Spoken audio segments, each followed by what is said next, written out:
show, James Hook was a great guest, Gord. You could talk to him about rugby all night, really, couldn't you?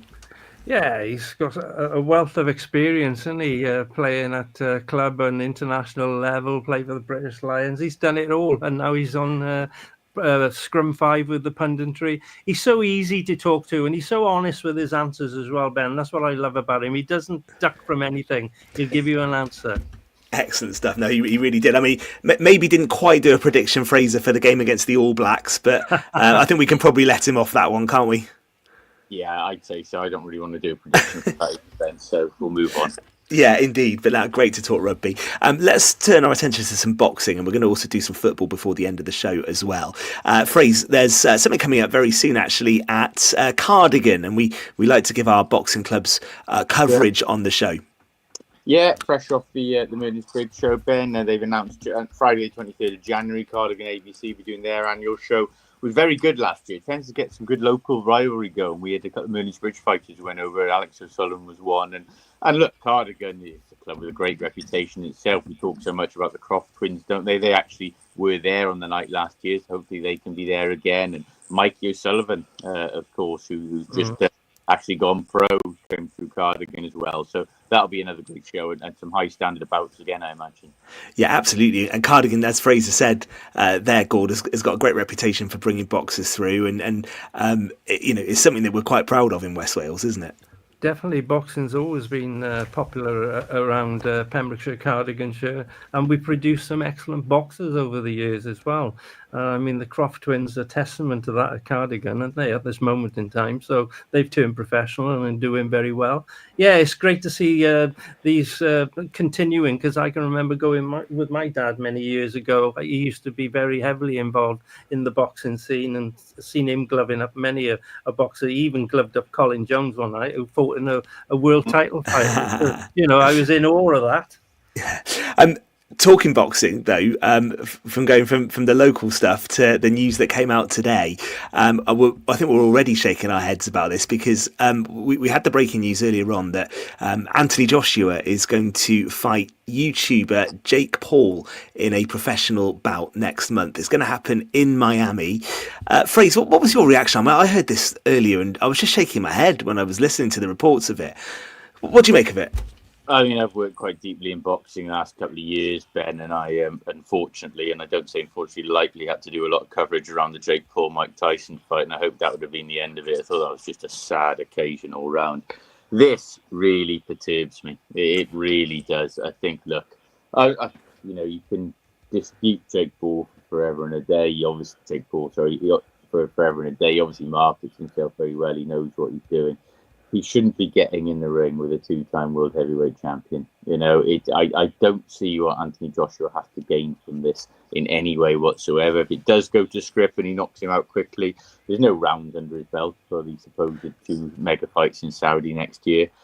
And if Paul lays so much as a glove on him, his reputation is almost damaged. I think, this is...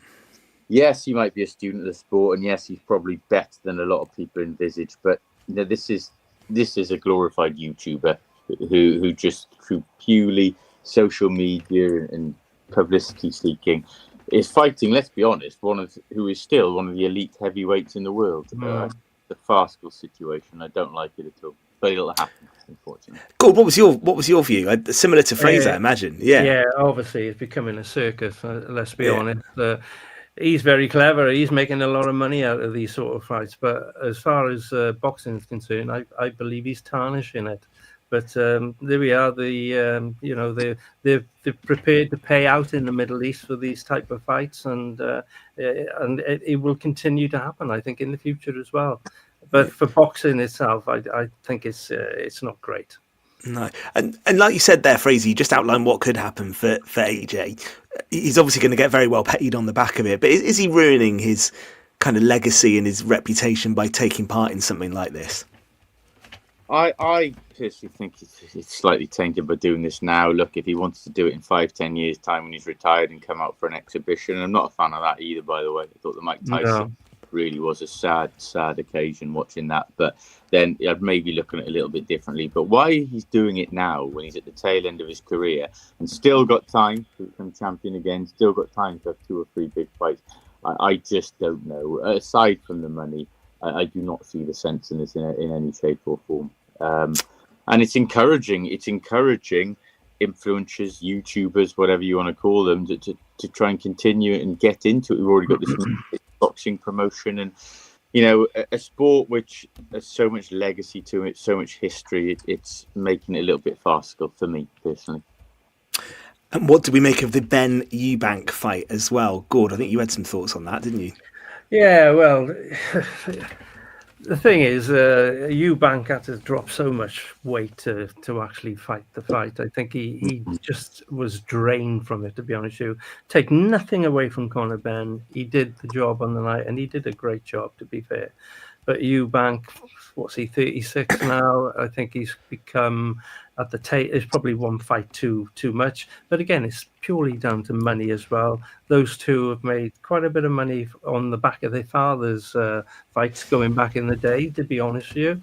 And they're talking about possibly a trilogy. They both said that wouldn't happen. And Conor Ben sort of agreed to that. But now I believe they're starting to think possibly we could do another one and make a few more bucks each.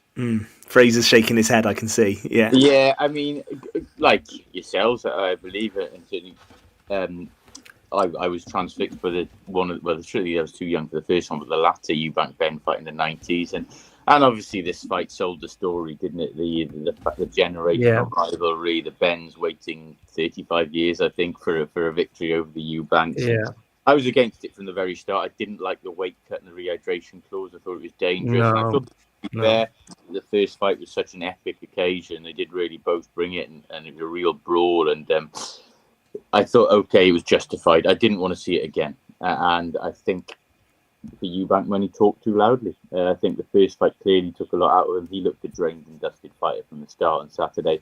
Conor Ben learned his lessons, and Gordon made the point there. The 7-year age gap looked absolutely paramount throughout. It was a one-sided job, really was. And I really hope there's no trilogy now. No, I agree with you. The money will be in that. But for Chris Eubank, I thought he looked drained and almost at the end of the road. And Conor Ben, if he really wants to cement legacy now and follow his father's footsteps, go and try and win a world title at your own weight. He's 29. He's already wasted 2 years because of this doping scandal. He doesn't want to waste anymore. So, look, I understand the occasion. I understand why there was so much interest around it. Yeah. I understand why both promoters, put it on. But I don't want to see it again. Okay, we're going to take a moment because we want to finish off with some Pembrokeshire football. There's some cup draws to talk about, and there were plenty of goals, including that game that Fraser was at. There were 10 of them, 9 of them going to Merlin's Bridge, and we had some reaction in the first hour of the show. So we will wrap up the Monday night in part 3 with a look back at some of that weekend action, and we'll do that next. Eaton Evans and